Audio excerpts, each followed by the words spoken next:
Hello again, PerfBytes listeners. It's Lucifer here, giving a big shout out to my good friends Mark and James for their continued coverage of the worldwide IT disasters and outages. Love the work you guys are doing. Don't forget to send a pair of those PerfBytes shoes right after this week's edition of The News of the Damned. Can you dig it?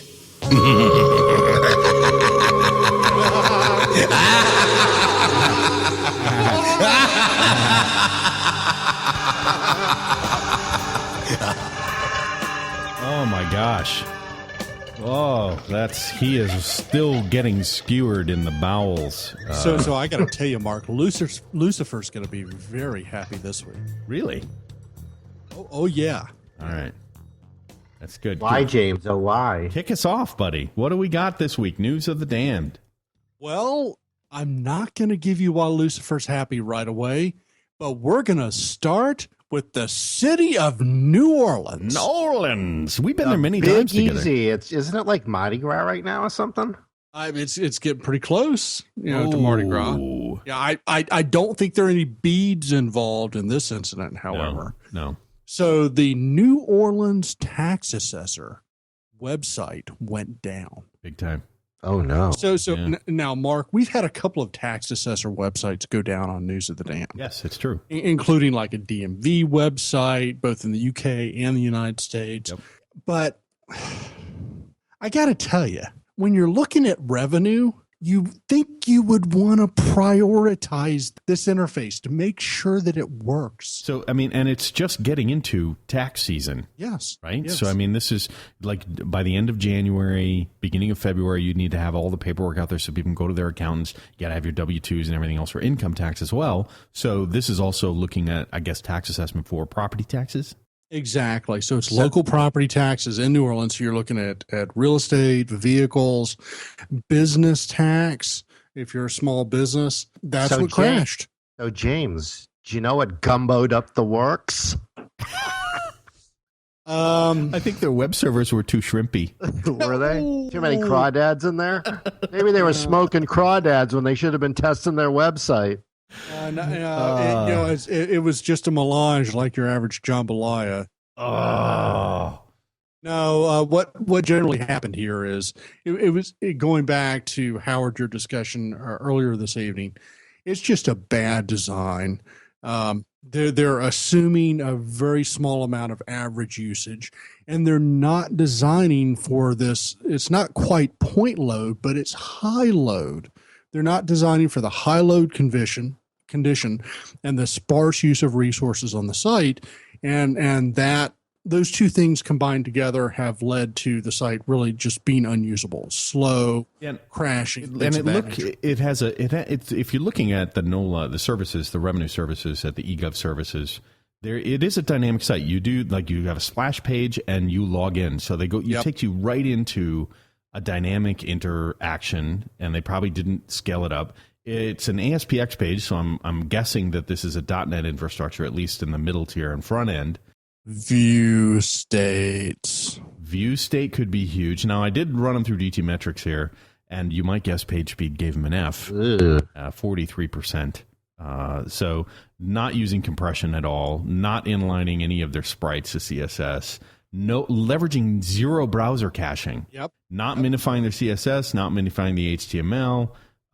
They're not serving those resources from a consistent URL. So there's a couple different services. So they're not leveraging, the opposite of sharding, as we talked about before. Not optimizing any of the images. So this just seems like they just didn't even try. They got 6-7 Fs out of, on that. YSlow was a little bit better. YSlow gave them a C. But there are no expires headers. So there's just no caching. Now, Mark, I'm going to be a little cynical here, and I'm going to say a Big Four consulting firm actually built the website, and version 2 is where they address the performance issues. Yeah, in the contract, and they're not called. Yeah, exactly. See, because performance was not in contract version 1. Yeah, I get you. So really sorry. Once again, New Orleans is underwater with web packets sitting on the floor of the data center that never made it back to the client. Sounds like the Big Easy. I think Brian Williams is looking at dead packets floating by. Exactly. Speaking of that, would you or would you not remember that you were in a freaking helicopter that was shot at? Yeah, I would.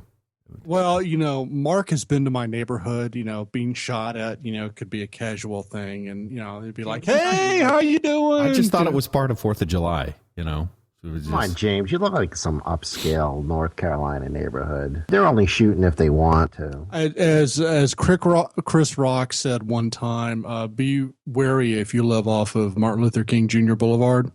I live off of Martin Luther King Jr. Boulevard. Oh. Yeah. That's so sorry. So sorry, New Orleans. So the next one, boy, this is interesting, Mark, and Lucifer's going to be so very happy. This is the results of a college entrance examination crashing, but not in India or the UK. No. Where was it? In the U.S.? Nope. Where? The Philippines. Get out of here. Yeah. They have college universities in the Philippines? Absolutely. Why wouldn't they? I should have gone there. Why did I go to Wyoming? I could have gone to the Philippines. You went to Wyoming? That sounds like a personal problem to you, Mark. Yeah. Oh, no, sorry. That's fine. Hey, Wyoming's a pretty nice area, though. I mean, it must have done a lot of good hiking and skiing and all sorts of fun stuff like that. No, it's not that nice. It's in the middle of nowhere, but it's 7,000 feet above sea level, where the Philippines, I could be, hanging on the beach. Exactly. So this is University of St. Thomas. It's a college entrance examination, the U.S. TET results. Yes. And classical story. We've seen it in Japan. We've seen it in India. We've seen it in the UK. Essentially, test results all come out on one day, and people go online. And what happens, Mark? Kaboom! It's a classical point load problem. They could have pre-generated all the test results. Instead, it's all dynamic lookup, and that alone kills the site. Yeah. No other thing needs to be discussed. All dynamic lookup for tens or hundreds of thousands of people coming online to see what their scores are, to see if they can go to college at the college of their choice, and boom. Now, this is really funky. If you visiting the Tumblr link that you had here for their tips for UST freshies, like they have this US TET results posted on Tumblr. Yeah. Why? Well, that just happened to be the first link I came to. But if you go to the Royal University of St. Thomas Office of Admissions in Manila, the Philippines, it takes you to a little bit different site. I see this my USTE US EDU PH port 8888. Yep. That's it. All right, let me throw that into. Yeah. So then you put in your applicant number and your surname, and what does it do? It looks you up in a database. So we have involved a query, a database lookup across a link. So we have all the bad rules of involving resources externally and dynamic creation. Yeah. So actually, they may have fixed something since then, because both PageSpeed and YSlow, GTmetrix gave them a B and an A. So maybe they fixed something up since the crash. No, actually. Or maybe you're just not looking up what you need to look up. Could be that I'm not logging in, but front end is good. The front end is pretty clean. Yeah. It's the when you go to do the lookups, that's where it was blowing up. All right. So what's the giveaway here that these guys are using a non-standard port, 8888? That, to me, that says proxy of some sort. Not necessarily, because in Apache you can define a non-standard port. Yeah, but like they would run it side by side in the infrastructure. There's a redirect. There's a handoff at some level. Redirects are always slower. Yeah, I'm going to go out because I'm looking for something that they did wrong. Of course, James. My guess is they didn't have capacity on the normal web servers, which are already running on port 80. And somebody said, we're going to put a load balancer that redirects, so have people come in on port 8888, and we're going to run them alongside in parallel everything else. Certainly can add a lot of overhead into everything. So you're saying that maybe there was both network overhead and a Apache overhead for a virtual site? Yeah, it's a JSP page. I think they ran multi-instance Apache on this. Well, clearly they ran multi-instance Apache. There's no doubt about that. I mean, it could be Squid behind there, too, that's doing a redirect and do load balancing on the back end. It's a Squid. But this seems really like a very simple page. But again, the first thing you have to do, they didn't make a REST-based service with your applicant number within the URL, make it lightweight, get your JSON, serve it back to a client-side app. throw the whole thing on a web service with a little lightweight authentication. That would have been a breeze. Piece of cake. Throw it in a PDF and make it static content.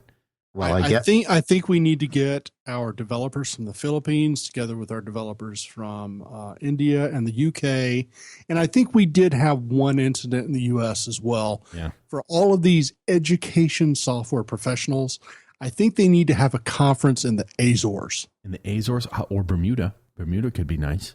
Oh, Bermuda's beautiful. I love it. Good Azores are very nice too. Yeah, exactly. Except the Azores have a actual source of fresh water, and Bermuda you have to wait for rainwater. Maybe that's what we can turn the Whopper, the workshop on performance and reliability. Maybe we can turn that into like working sessions and bring go all over the world and just say we're going to do a Whopper working session.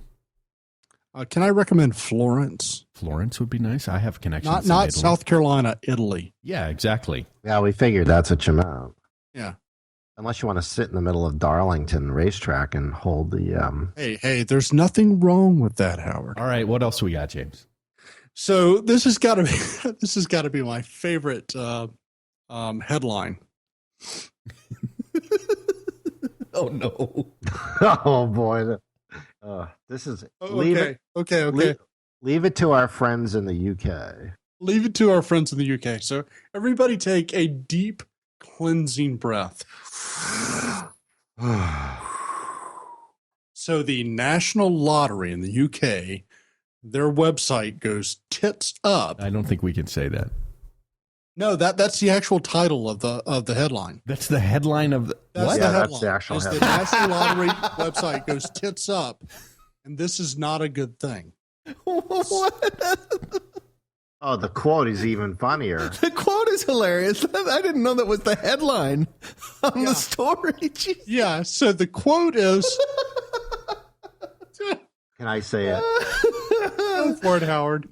Probably the server is overloaded, down or unreachable. Oh crap, what just happened to my screen? I'm reading the headline, my screen decides to blank out. Okay, so probably the server is, typical British understatement. It's like, probably the server is overloaded, down, or unreachable because of a network problem, outage, or website maintenance is in progress. Mm-hmm. The article stated. So, yeah. yeah, Right. you can see why this has got to be my favorite headline. Yeah.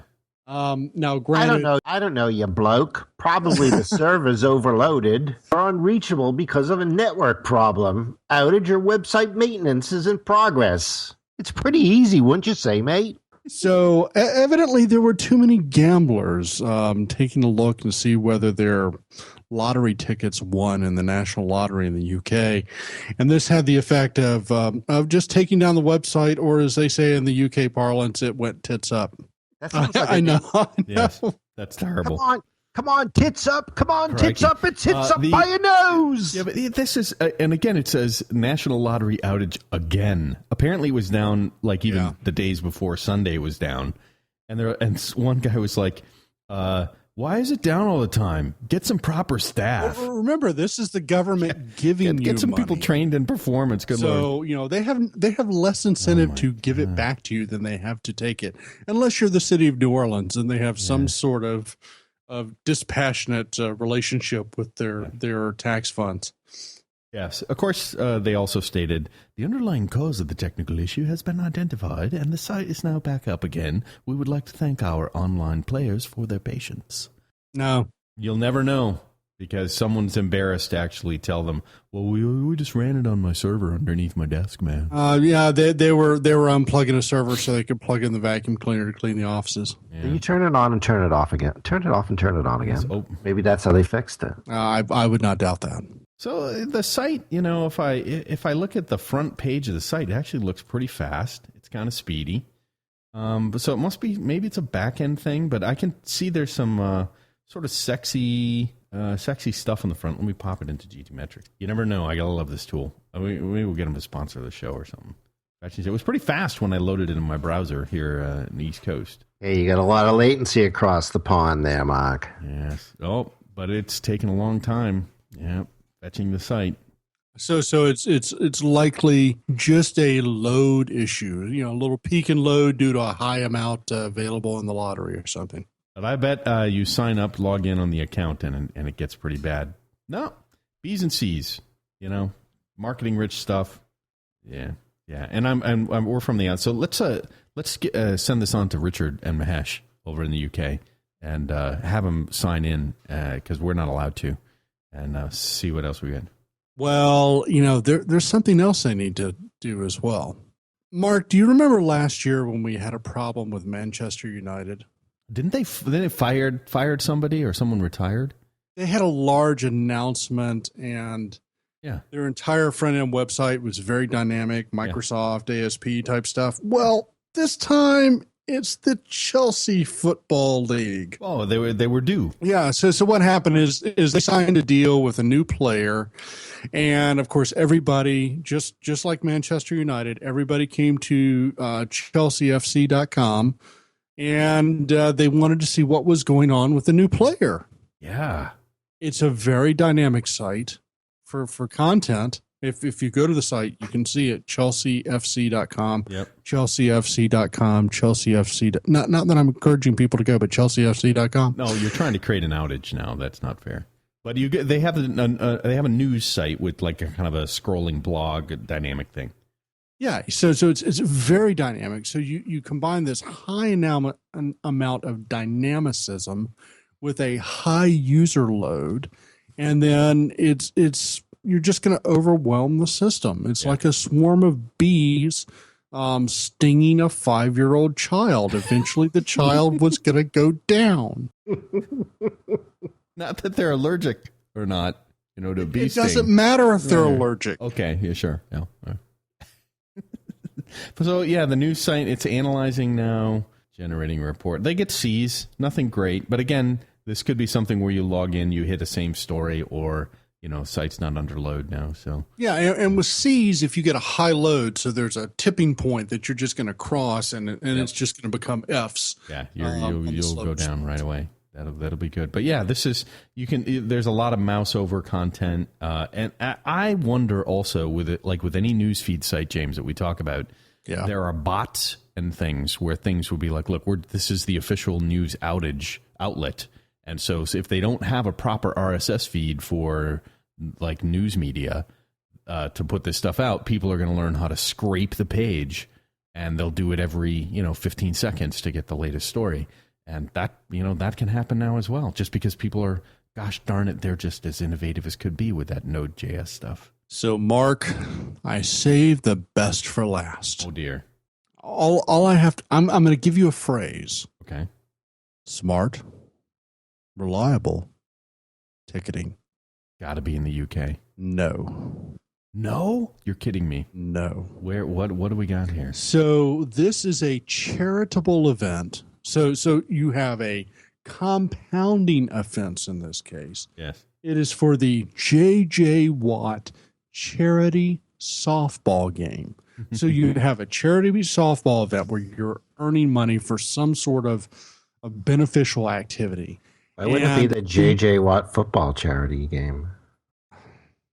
Well, he does play football. Yeah, but he's a little older. That's hard on the knees. What wasn't he a congressman for a while? It's probably kind of hard to maintain the fitness for football. No, J.J. Watt plays football. Okay. Well, this is a charity softball game. So anyway, it's the J.J. Watt charity softball game. Potentially for non-football players. Yeah. First day of the tickets being available, site goes down.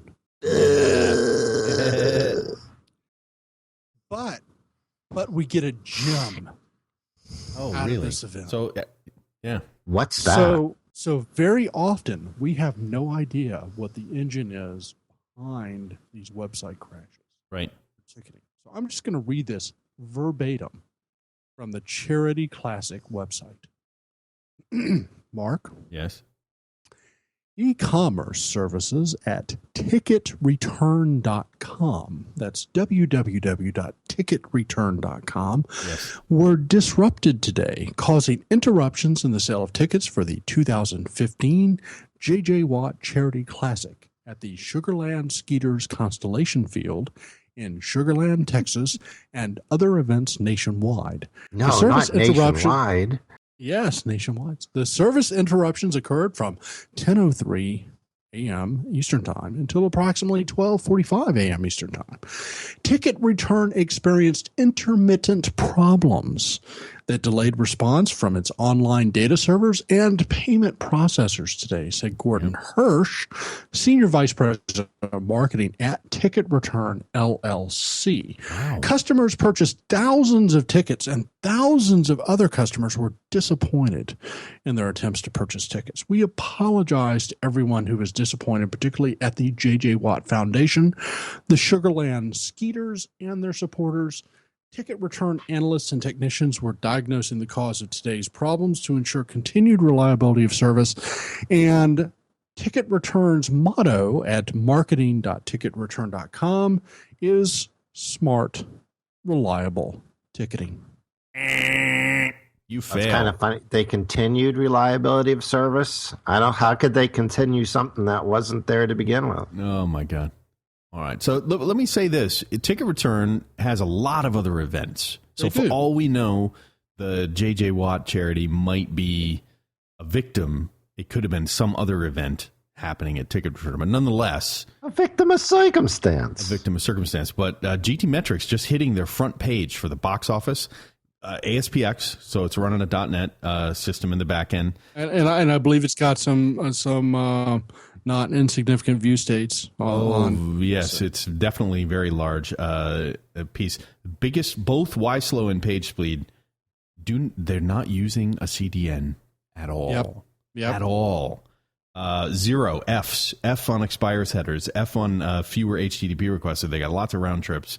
Howard, that's near and dear to our heart. Absolutely. No compression, no CDN, still relying on tons of cookies. Images are screwed up, caching is screwed up, CSS sprites are screwed up. So yeah, these guys didn't even set the bar. They don't even have a bar. So they got Fs across the board now. But you know what, Mark? It's self-service. Oh my God! So these people go into business. If I'm in the corner office, if I'm the CEO, and I call up my CIO or IT guy and say, "Hey, business is growing. What are you doing?" We're going to be fine, Jim. Everything's going to be fine. Show me. Prove it to me. We're going to go to the cloud. It will be great. Yeah, we're going to put everything in the cloud. It's going to be great. It's elastic like my underwear. Cloud, yeah. So I want to encourage every listener of this show to contact Gordon Hirsch, Senior Vice President of Marketing at Ticket Return LLC, and offer your services to help improve the performance of their website. Now, I'm not doing this for Ticket Return's benefit. I'm doing this for the benefit of the charitable organization that they impacted. Yeah, we've seen this before. Remember, Ricky Gervais had a charity. There was another one for... And we see this fairly consistently, is that we have charitable organizations that have some sort of failure to scale. Either it's direct donations or tickets or something.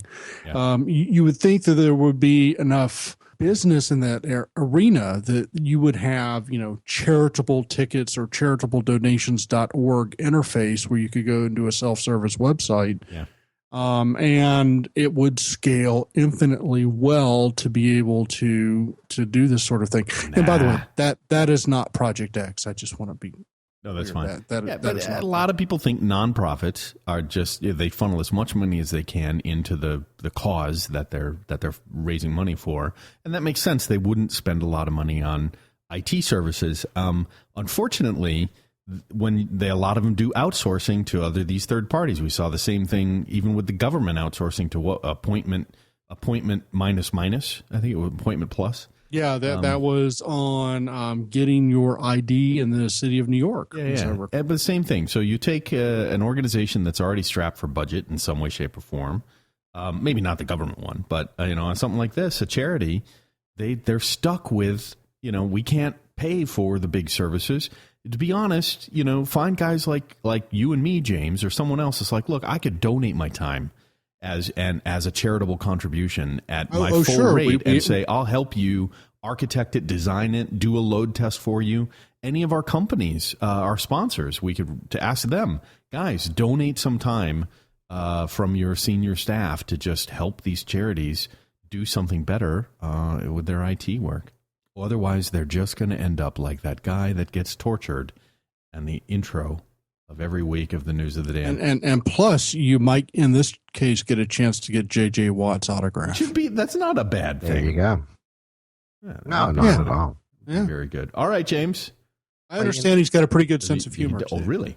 Yeah. Is it a little disconcerting that the charities probably have to go to the lowest bidder to get their stuff done?